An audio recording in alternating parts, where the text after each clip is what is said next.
Good morning. Good morning. Hi, I'm Lynn. My pronouns are she, her, hers.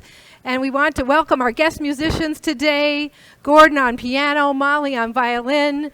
And we're going to begin today with some song to connect us with our bodies.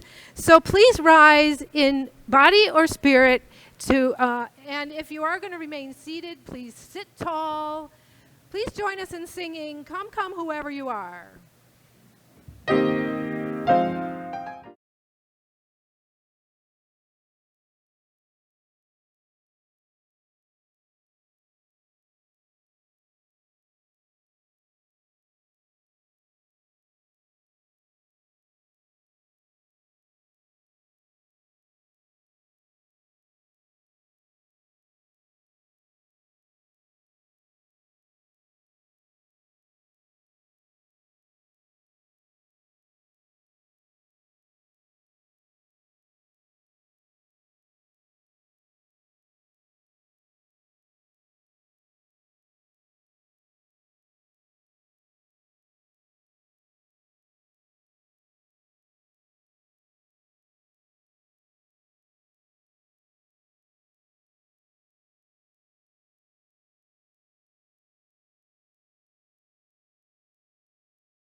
Again, come, come, come, whoever you are, wanderer, worshiper, lover of leaving, ours is no caravan of despair. Come, yet again, come.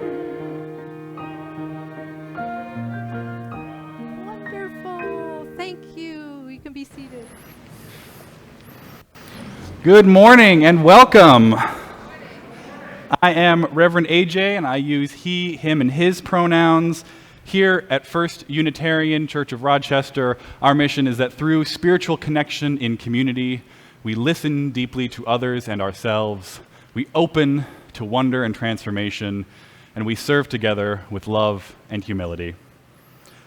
We acknowledge with respect the Seneca Nation, keepers of the Western Door, and part of the Haudenosaunee people on whose ancestral and contemporary lands First Unitarian now stands.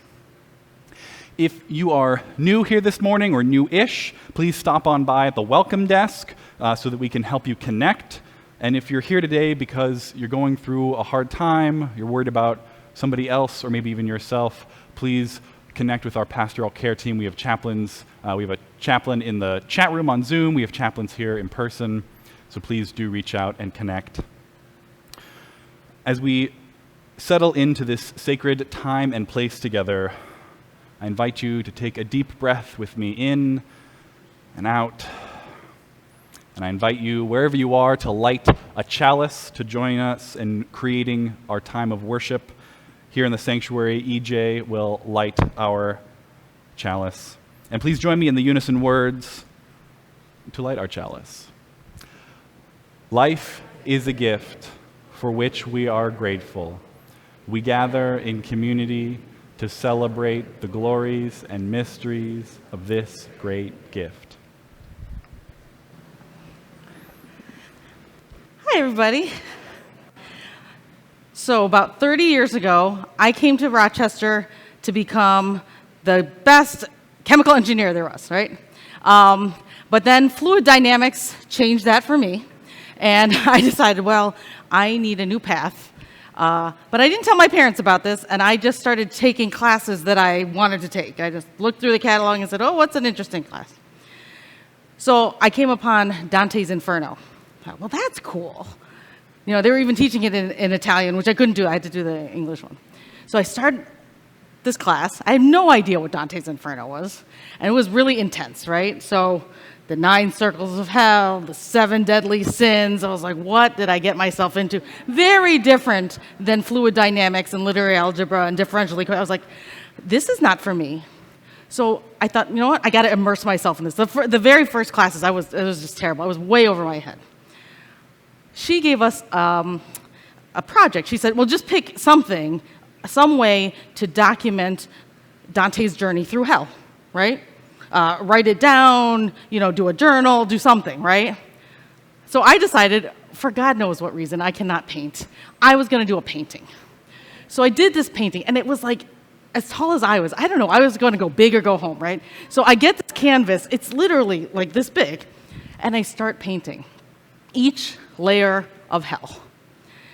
So because I had to bring it home sometimes, because it was a whole semester class, right? I couldn't just leave it. So I brought it home. My parents found out that I'm taking this class, and it's not linear algebra. So we started discussing the circles of hell, right, as I'm painting it. And they're like, well, for each one, my parents were quite amazing in this.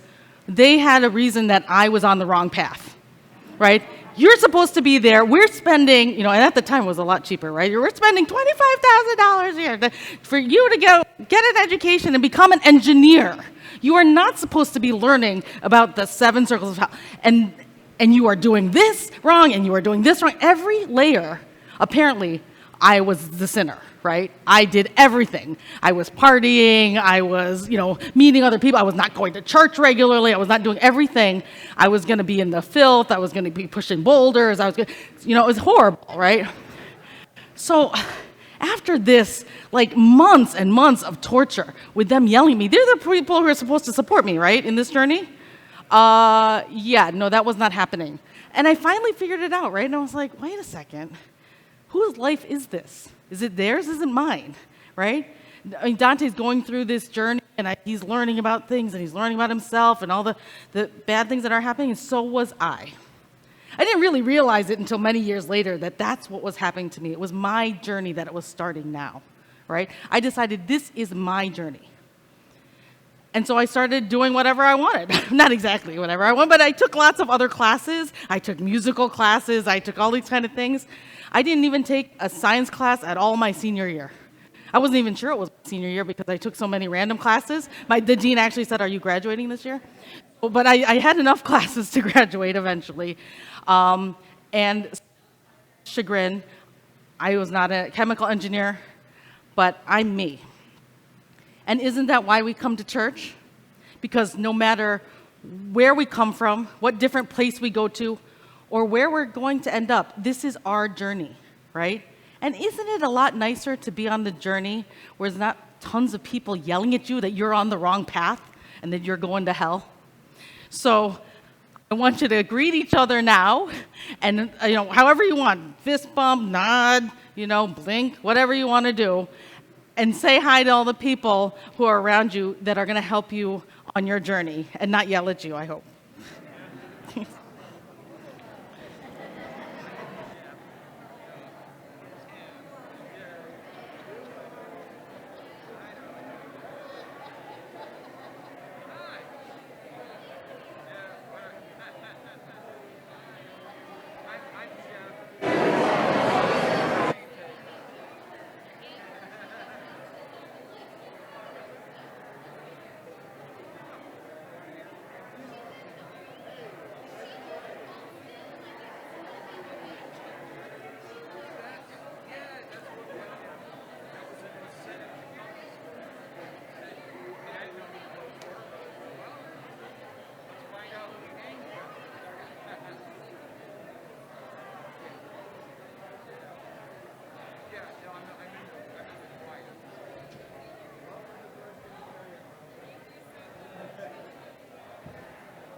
the story of the Seymour, originally told in the 12th century by Marie de Navarre and retold by Jorge Luis Borges in the Book of Imaginary Things.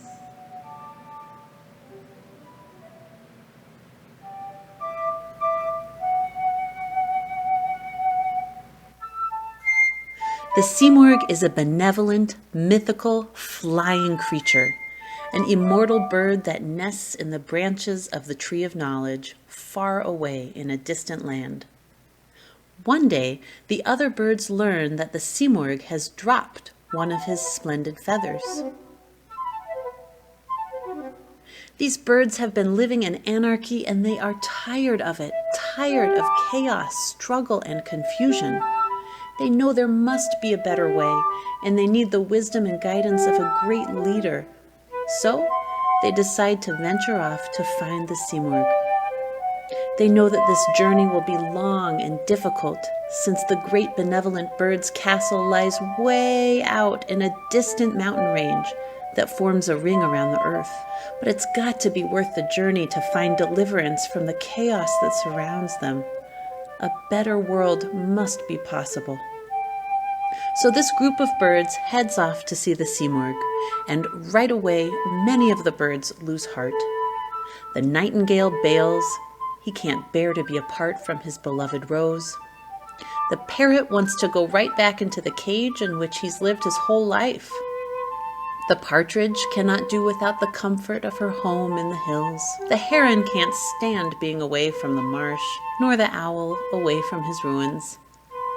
But finally, certain of them set out on the perilous venture.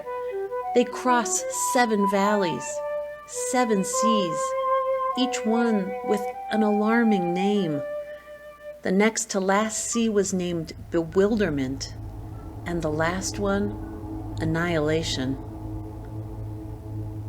Many of the original pilgrims desert. The journey takes a deep toll on the rest of the travelers.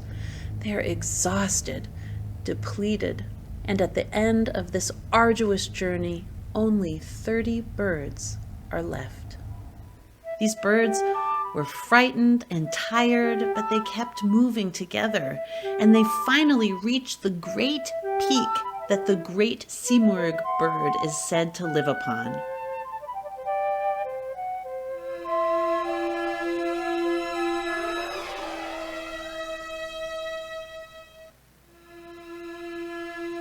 And the birds land. They prepare to behold their king, to receive their answers, to rest into the end of chaos. But there on that mountain peak, there is no great mythical bird. It's just them on that peak, just 30 birds. And this is because they are the Simurgh. Because it turns out that the word Simurgh means 30 birds. And the Simurgh is each of them and all of them together.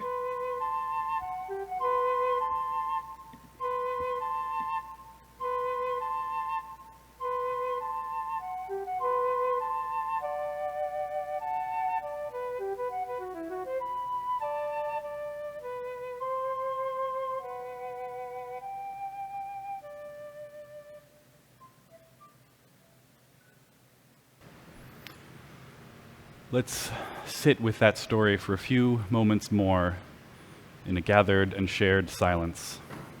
I invite you now into your own breath.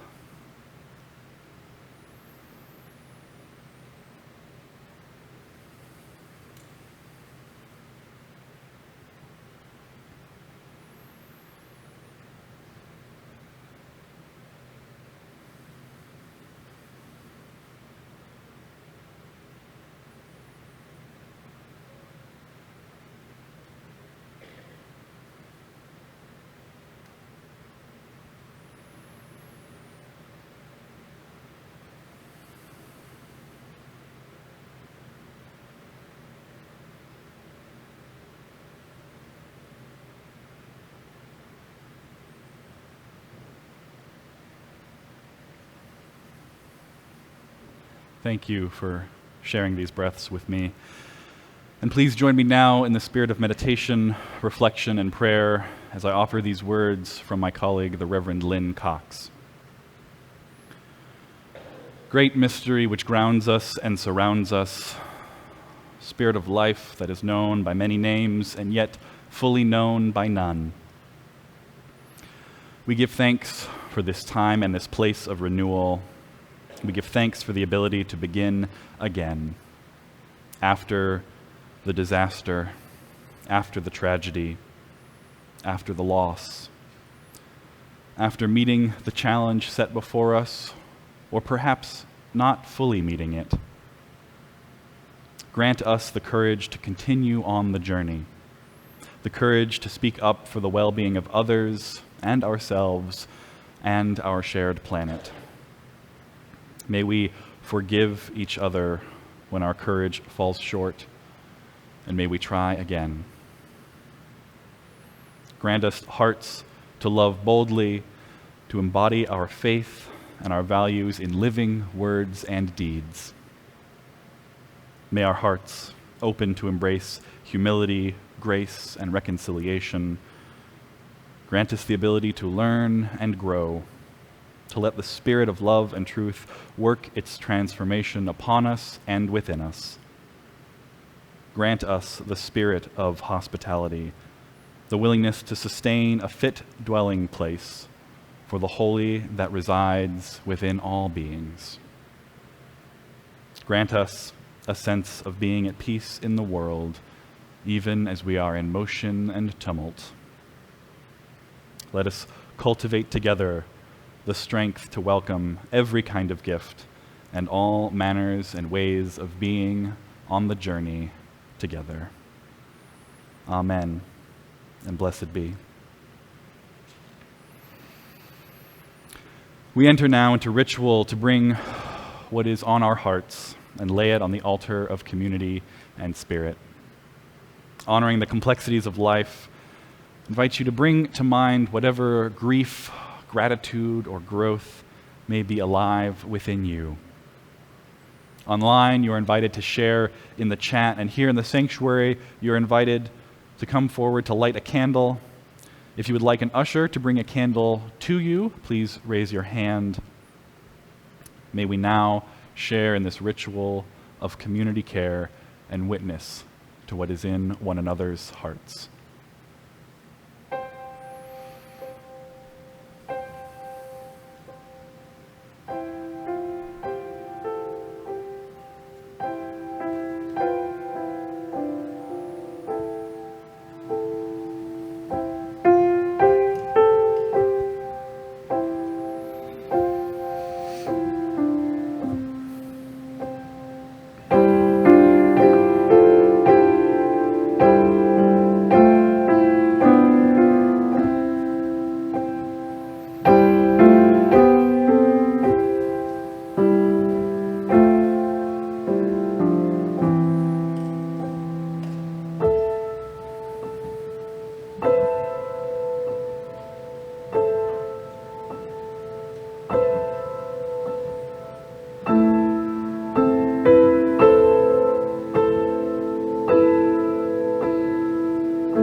all that we hold in our hearts for ourselves, for each other, and for the world is held in this community and by a larger love that never lets us go.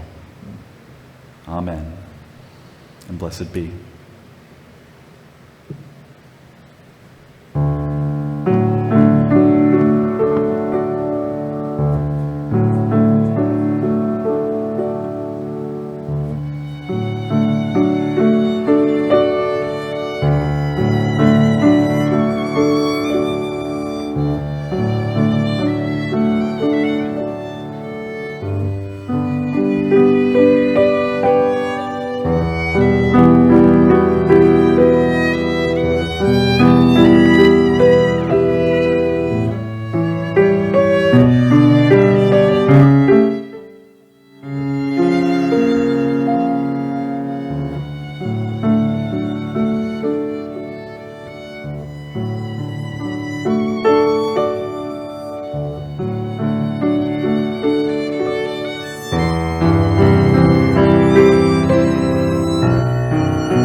Everything our church does for ourselves and others is made possible by what we bring to it. Each week, we practice shared generosity to support the work and witness of Unitarian Universalism in Rochester, and half of our Sunday offering goes to a partner organization working to create a more just and loving world. Today, we share our plate with the Monroe County Library Equity Fund for Humanity and Enlightenment Rainbow Dialogues. These efforts support the archiving and accessibility of local LGBTQ+ history and media, ensuring that not only can we say gay, but also the lives and stories of queer and trans people are woven into our journey toward liberation for all. In the spirit of abundance and generosity, our offering will now be received with gratitude.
I want to begin today, this morning, with a little audience participation, if you'll indulge me. For lack of a better term, I have a bit of a pop quiz, but don't worry, there's no final test, there's no points being tracked, and especially if you're new here, no pressure on this. But if you've been a Unitarian Universalist for a while now, you will of course be familiar with our 8 principles of Unitarian Universalism. But the question I always have for Unitarian Universalists is, how familiar are we with all of these 8? For instance, say the 3rd principle. Can anyone tell me what the 3rd principle of Unitarian Universalism is?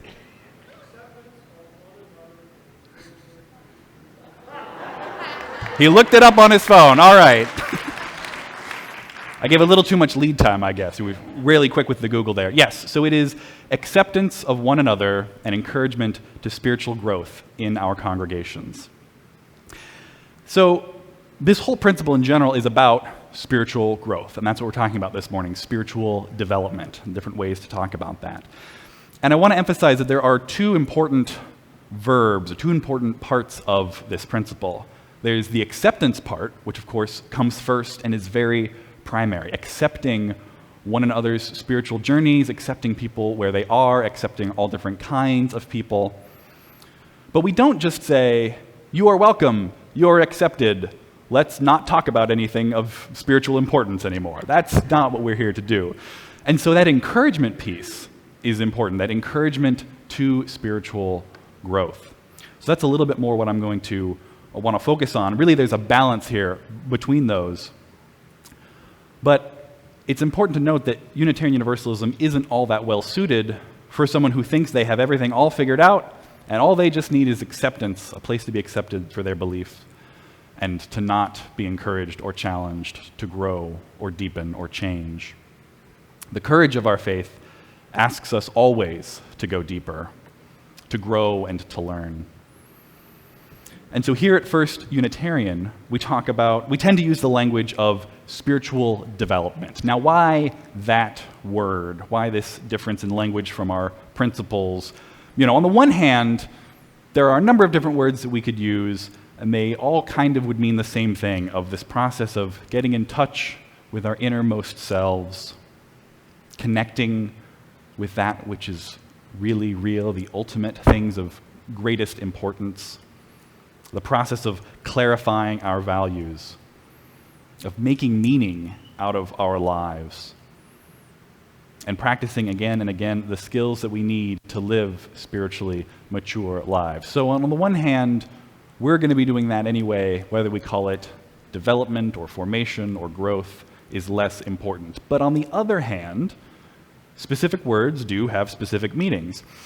And so as I looked up the origins of this word development, I was delighted to find that it comes from a Latin root that means to unfold or to unfurl.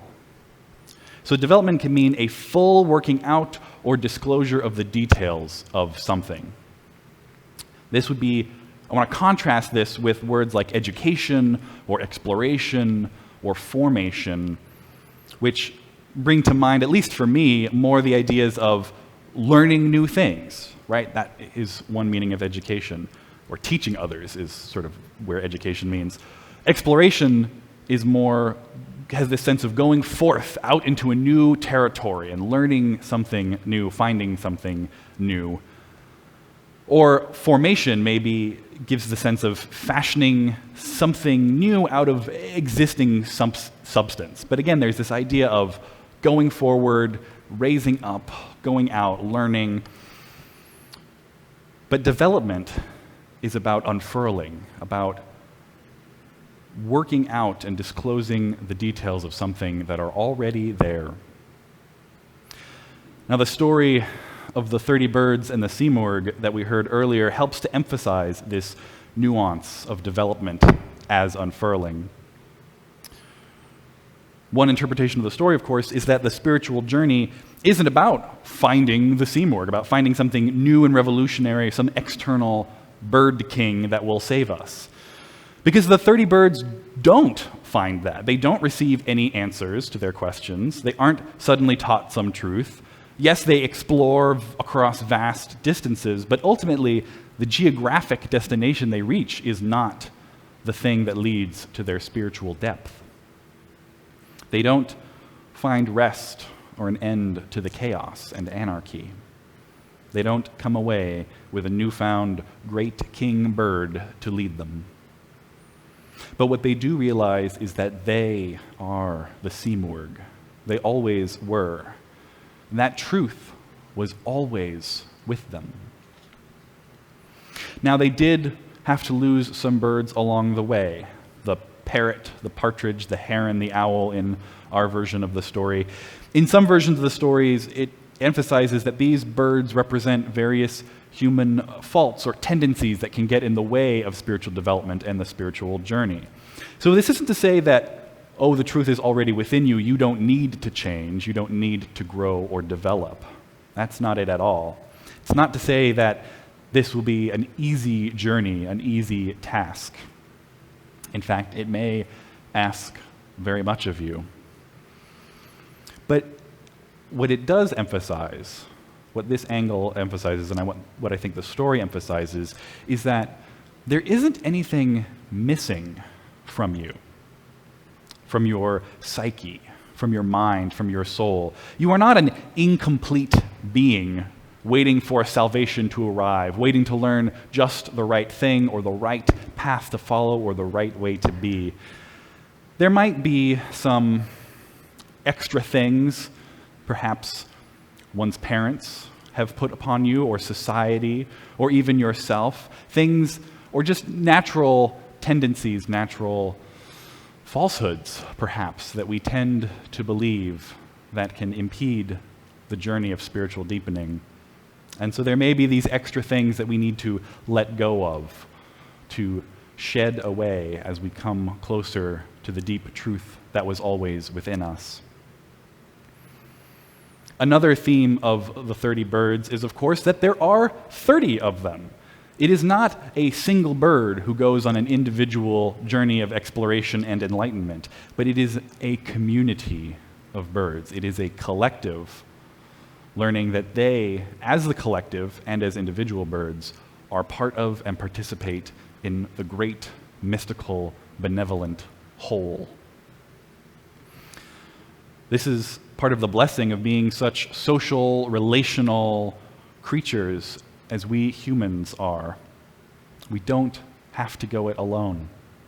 And indeed, we're often better served by embarking on the spiritual journey with companions and friends who can accept us and encourage us. And like EJ said in her opening words, it does help if they're not constantly telling you that you're wrong or doing the bad thing. So the acceptance piece is very important. And the community piece is very important.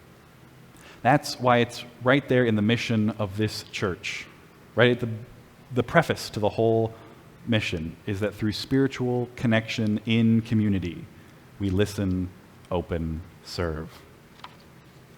That's why we're calling this next part of church that follows worship spiritual connection in community, or just connection in short. We come together as a large group for this big worship experience all together, and then we move to connection. And there is connection in worship, of course, too, but there's also connection in smaller group context, in different kinds of activities and ways that we can support and encourage our own and each other's spiritual journeys.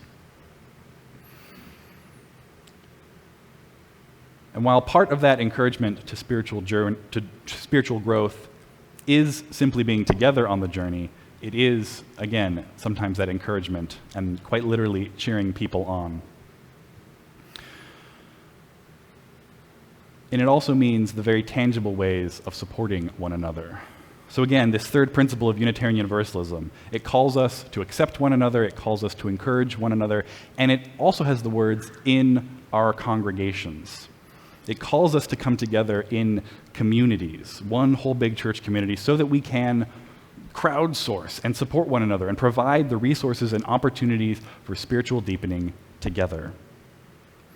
So that's part of the reason why today in Connection, what we have, the offerings that are available, are designed to give you an idea of some of the many different groups and ways that you can connect in that smaller group of a larger church. So we've got Soul Matters intro experience. We've got UU Wellsprings introductory taste of experience. We've got something from the Unitarian Buddhist Fellowship, and we've got our pagan group connecting, and young adults, and so many others. Or even joining the volunteer audiovisual team, because let me tell you that they have attested to this, the folks who work in that, staff and volunteers. It is a real spiritual practice to be making all the AV happen, and we're very grateful to them for doing that. So even that kind of service to the community is also a way of going on that spiritual deepening journey.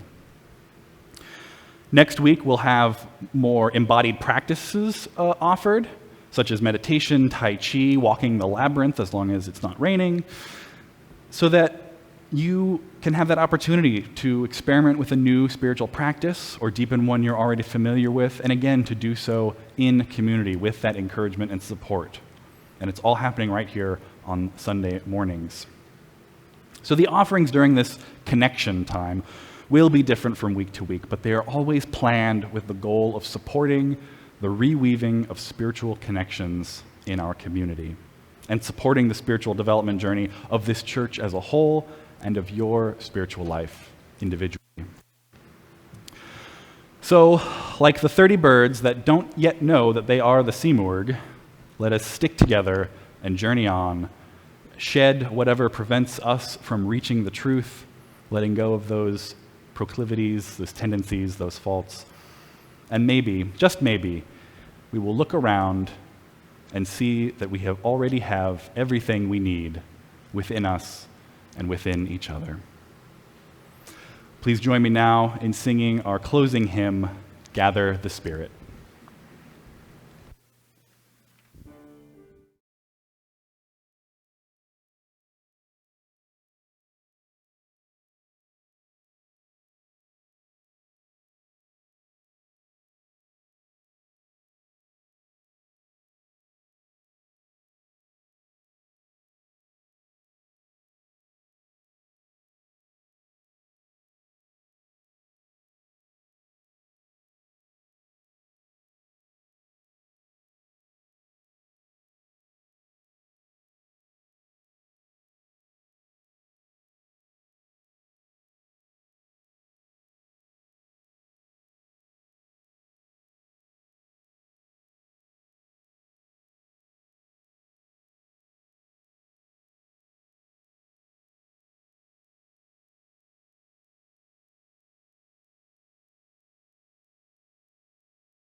Remain standing for our chalice extinguishing. We extinguish this flame, but not the light of truth, the warmth of community, or the fire of commitment. These we carry in our hearts until we are together again. So please check the projector in here after the service, and the TV out in the hallway will, or refer to your newsletter if you have it up on your phone like that guy I know does, to see what is happening during Connection and what you can gather together in community with.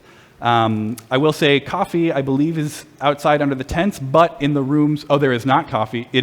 There is coffee around the corner here by the kitchen, and there's also coffee in the rooms that are mask optional. So pay attention to what says that it's masked, where everybody's going to stay masked in that group, and other offerings are mask optional. So you can keep your mask on in there, but you can also take it off and have some coffee. So you can go straight to the rooms. They have coffee in them, and those are the details. So I leave you with this blessing.